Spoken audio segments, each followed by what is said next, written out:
N'étant aucunement la personne qui gagne le plus dans mon entourage, ni celle qui travaille le plus, étant au contraire la personne qui a le plus de temps libre, le plus d'investissement et un bien immobilier qui me rapporte à chaque mois, je crois que je suis bien placé pour parler des mauvaises habitudes que je vois constamment autour de moi, qui laissent les gens dans le piège de la pauvreté. Je dis piège parce que c'est vraiment ça.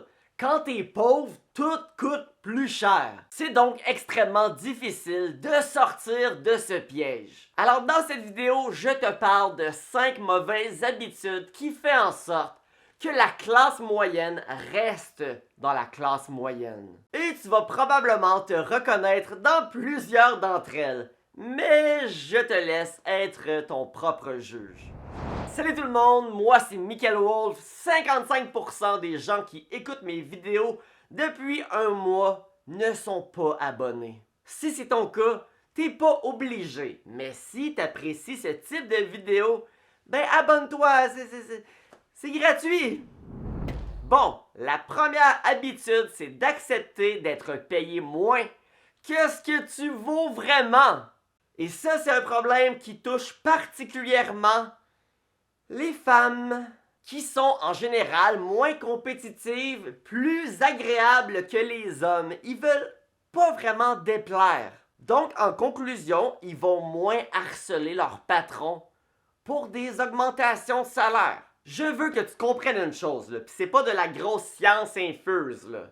Si t'es un employé et que t'as un employeur, ton employeur, son but, c'est évidemment de payer ses employés le moins cher possible pour que lui, il fasse plus d'argent. Écoute bien ce que je vais te dire et dis-moi si tu trouves que ça fait du sens. À chaque année que tu restes au même travail, là, à la même place, on s'entend que tu démontres de la fidélité, là. On s'entend que tu démontres de la qualification. Puis on s'entend-tu en fait qu'à chaque année, t'es rendu de plus en plus qualifié que les années avant.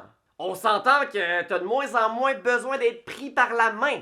Que au contraire même, c'est peut-être rendu toi qui forme les nouveaux employés. Alors en sachant tout ça, est-ce que c'est normal que cet employé en 2023 reçoit une augmentation tellement faible qu'il ne bat même pas l'inflation? Je répète, est-ce que c'est normal qu'un employé qualifié, fidèle, qui est là depuis un bout, qui connaît tout, qui a des tâches infinies, qui connaît tout dans l'entreprise, reçoive une augmentation qui ne bat même pas l'inflation, qui ne bat même pas la hausse de prix de la vie? Ce qui veut dire en fait que son pouvoir d'achat diminue. Lui, il est de plus en plus qualifié, mais son pouvoir d'achat diminue. La solution ici exige plus que des simples miettes. Beaucoup plus. Va porter des CV ailleurs. Cherche. Il y a probablement un endroit qui va être prêt à te payer adéquatement et qui va reconnaître ce que tu vaux vraiment. Puis boum, du jour au lendemain, une augmentation de 20%. Wow! Deuxième mauvaise habitude, et je crois que c'est rendu la norme dans notre société, c'est dans notre génération. Acheter plus que ce que tu peux t'offrir. Puis ça, c'est une mentalité, là, ça n'a rien à voir avec ton salaire. Parce que quand ton salaire augmente, là, tes dépenses augmentent aussi. Fait que c'est tout dans la tête, ça, là. Et c'est aucunement normal. Non! La personne moyenne va recevoir une promotion, puis au lieu de continuer de vivre comme qu'il vivait, de faire des économies, d'investir, ben non, qu'est-ce qu'il fait? Il s'achète un nouveau char, une maison, puis il part en voyage. T'as pas les moyens de t'offrir la voiture, mais t'as les moyens de t'offrir les paiements par contre. Ça va peut-être être un peu serré dans le budget, mais s'il n'y a aucun imprévu, ça va fonctionner. Fais juste visualiser la face des collègues quand ils vont te voir arriver avec le nouveau char. La vie est faite pour que la classe moyenne reste dans la classe moyenne. Ils veulent que tu dépenses. Ils veulent que tu sois obligé de travailler toute ta vie. Ils veulent que tu tombes dans l'engrenage. Si tu dépenses plus que 15% de ton salaire sur ton mode de transport dans ton année, il y a un problème. Bonne chance pour la suite. Achète-toi un char usagé, fiable, puis garde-les. Garde-les longtemps. Solution de cette mauvaise habitude? Ben, dépense moins. Troisièmement, dans les mauvaises habitudes qui font en sorte que t'es dans la classe moyenne, c'est de n'avoir qu'une seule source de revenus. Le Québécois moyen a une seule et unique source de revenus. Leur travail, ils échangent leur temps pour de l'argent, puis s'ils travaillent plus, ben, ils sont dans le cacou. Le secret ici, oui, c'est de travailler. Oui, c'est d'échanger son temps pour de l'argent. Mais pas toute sa vie. Tu prends cet argent-là puis tu crées davantage de sources de revenus. Pour ma part, ce que je fais en ce moment, tout ça, c'est une petite source de revenus pour moi.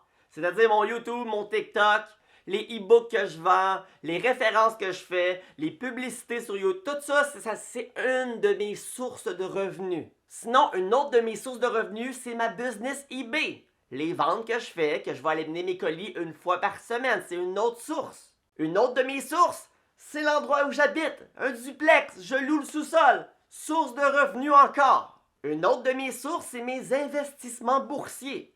Mon portfolio dans le S&P 500, puis dans le Nasdaq.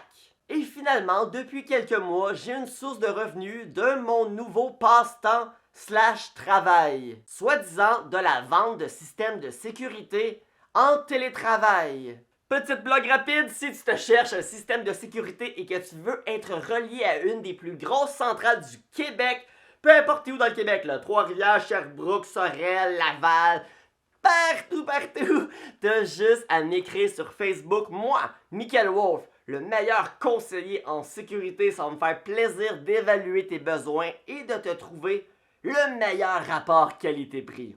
T'es pas payé comme plug ça, bon, on est où? Donc, avec ton argent, crée-toi d'autres sources de revenus. Investis pour ton avenir et pour l'avenir de ta famille. Quatrièmement, ne pas suivre une des règles principales de Michael Wolf. Gagner, économiser et investir. Le Québécois moyen gagne, dépense et s'endette. Avant de payer pour des trucs que t'as pas de besoin, là, paye-toi d'abord. Se payer d'abord, c'est d'investir pour son futur. Si tu sais pas par où commencer, ben ma chaîne YouTube, c'est un des endroits parfaits pour apprendre. Et je ne vends pas de miracles de comment devenir riche en 2 jours, non. Je montre la vraie réalité. Devenir riche, c'est un marathon et non une course. Et c'est ce que j'enseigne dans mes vidéos. Alors abonne-toi, puis écoute mes vidéos. Et si t'as pas envie de te casser la tête sur comment apprendre à investir intelligemment ton argent et que t'as envie d'apprendre les principes que je considère essentiels à savoir, procure-toi simplement mon e-book Comment investir à la bourse en moins de 20 minutes. Le lien est dans la description. 5e et dernière mauvaise habitude qui fait en sorte que t'es encore dans la classe moyenne, c'est d'utiliser la classe moyenne comme référence pour valider nos propres actions ou plutôt nos propres mauvais choix. C'est certain que si tu te compares à la classe moyenne, tu vas fort probablement finir dans la classe moyenne. Pourquoi ne pas t'acheter une nouvelle voiture? Jean-Guy le fait, lui. Pourquoi ne pas t'acheter une maison encore plus grosse? Robert en a une, lui. Pourquoi ne pas partir en voyage? Martine le fait, elle, puis elle gagne encore moins que toi. Si eux le font, pourquoi pas moi? À ceci, je te répondrai, si eux restent dans la classe moyenne, pourquoi pas toi?